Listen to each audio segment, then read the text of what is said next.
Chapter 25. He felt a dull pain inside his heart. He was weary.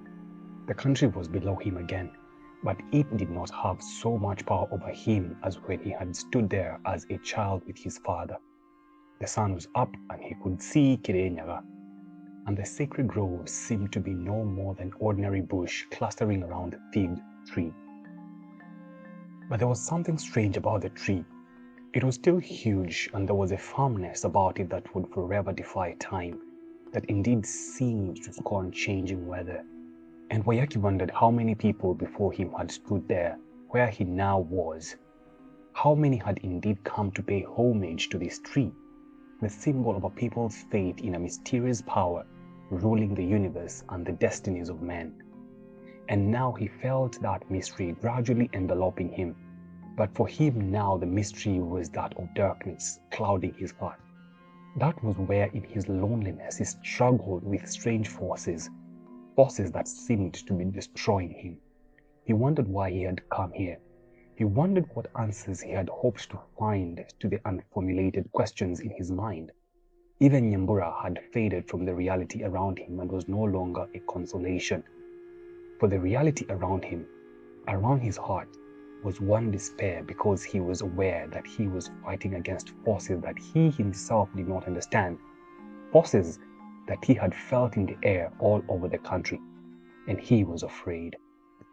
Perhaps he was running away from what he did not understand because he feared. What had he awakened in the hills? And he remembered Kenode telling him, "Your name will be your ruin." Waiyaki stared at the country below him as if he were seeing nothing. Below the calm of the hills were strange stirrings. What had brought all this trouble? Waiyaki blamed himself.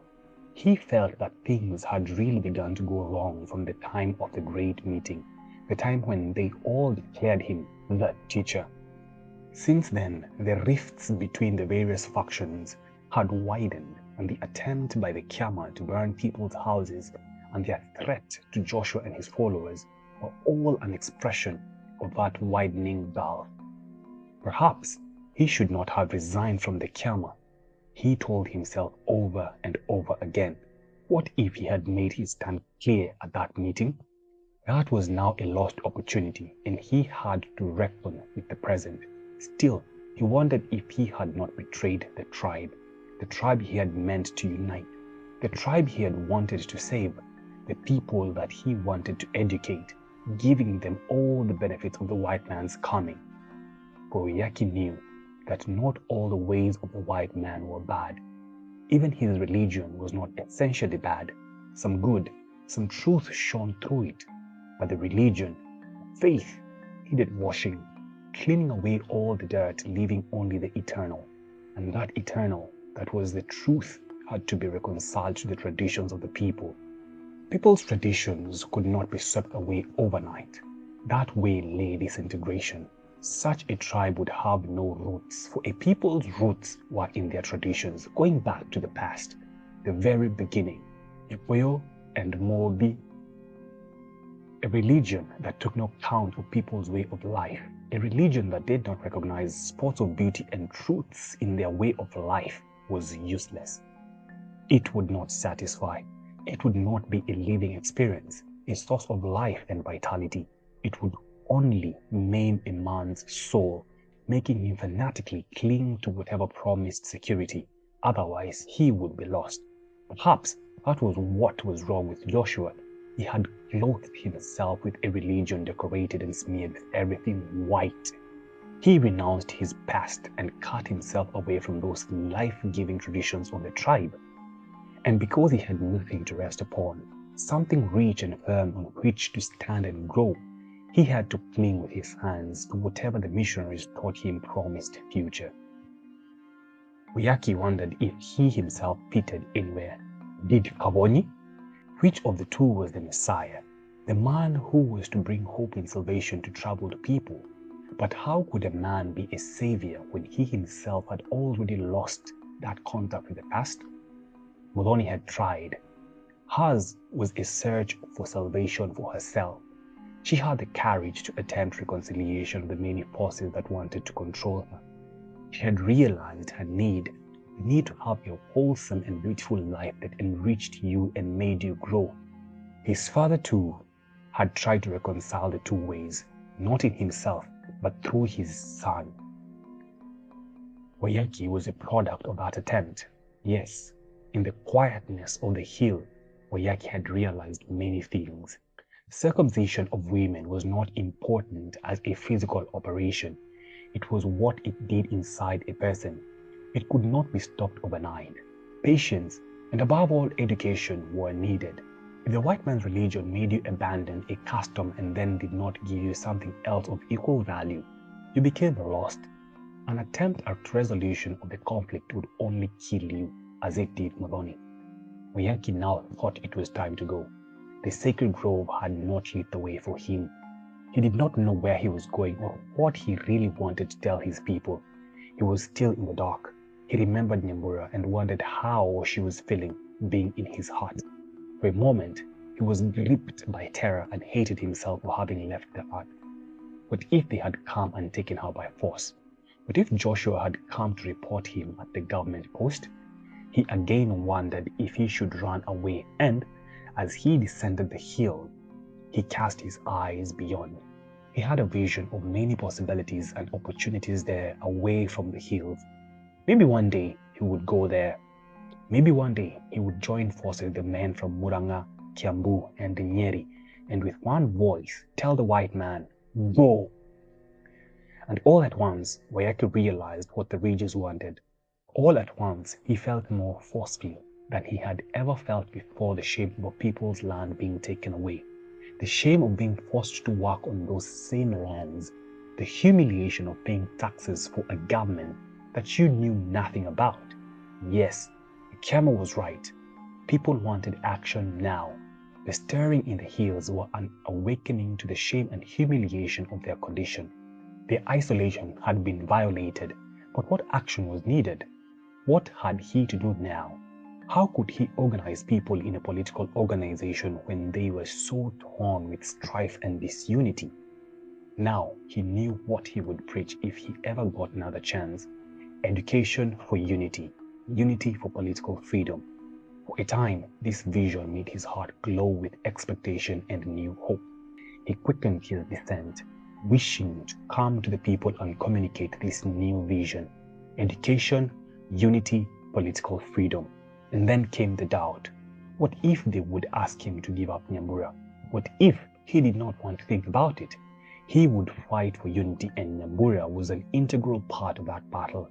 If he lost Nyambura, he too would be lost. He was fighting for his salvation. Many people had come to the meeting ground. There were women and children and old men who were bewildered by the urgent call they had received from Kinodia's messengers. And they came because they wanted to hear what their teacher had to say, and because they had heard things which they could not believe. Most still clung to the vision of the teacher they knew, the teacher whom they trusted, in whom they believed, a man they would always follow anywhere. How could they believe that he would betray them? How could they believe this story about his marrying an uncircumcised girl, a daughter of Joshua, the enemy of the people? Waiyaki had awakened them to new visions, new desires, new aspirations. He had restored to them their dignity as a tribe and had given them the white man's education when the missionaries had wanted to deny them that wisdom. Waiyaki had been too clever for them. He had taken the oath of loyalty to the purity of the tribe. That had been an example to all. Could he then go against the oath? Could he? They waited patiently. The sun's heat on their bare heads, sweat rolled down their backs, and still they waited. And Kabonyi was there, and the elders of the Kema, and the young men of the tribe, and all waited for Waiyaki to come. They nursed their secret thoughts to their hearts, and they looked forward to his arrival, and they knew that this was the day of trial. Initiation day would be tomorrow on this very ground, and tonight would be the night of singing and dancing. Joshua and his followers would sing tonight, for their Christ was going to be born tonight. But at the meeting, nobody sang, nobody danced. They waited to hear what their teacher would say.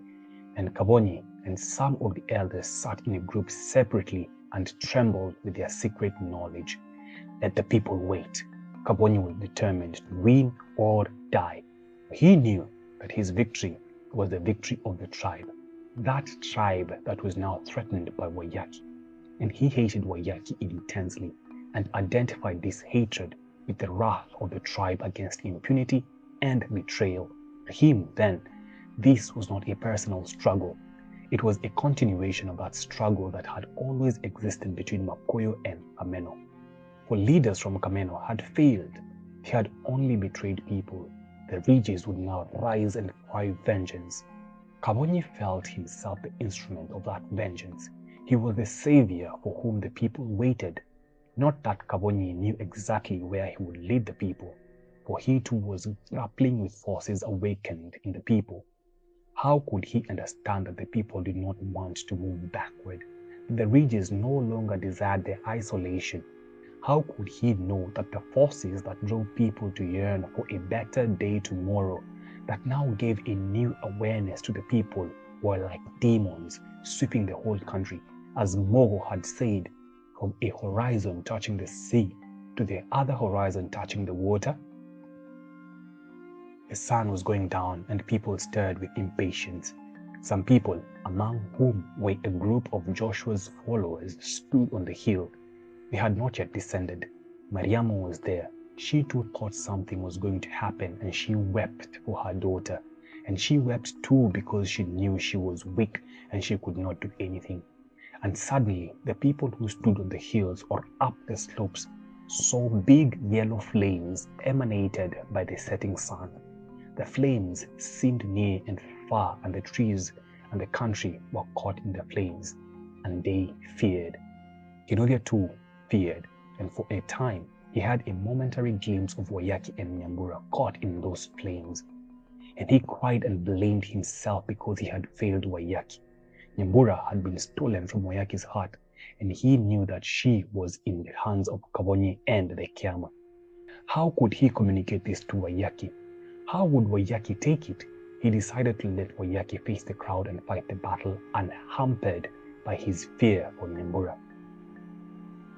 Then from somewhere, people began to sing, "He has gone, traitor." Kenodia trembled and wondered if Waiyaki would not turn up. If he did not, then Kenodia's life would be in danger, for the people's wrath would turn against him. He sweated with fear as the people cried, "Stick him out." It was Kabonyi and his followers who were shouting, "Traitor!" The crowd was big, and more people were coming. Then there was a whisper which made everybody rise in excitement. "The teacher! The teacher!" Then they sat down again and let Waiyaki pass. His head and broad shoulders indeed caught against the yellow beams that passed through the trees. And he looked powerful and beautiful, and they were tents on both sides of the Honia River. Great hush fell over the land as he strode toward a raised piece of ground where the Kema sat, where his destiny would be decided. End of chapter 25.